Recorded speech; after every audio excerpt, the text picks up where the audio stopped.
আসলে সাগর আইলে কাম আমাদের মা উচিত শহীদ ভাই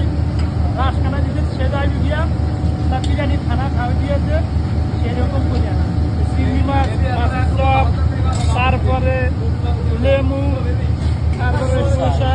তারপরে গরুর মাংস আছে এই যে গরুর মাংস আছে গরুর মাংস কালা ঘোড়া হ্যাঁ এটা কালা ঘোড়া এই যে এদিকে ধরেন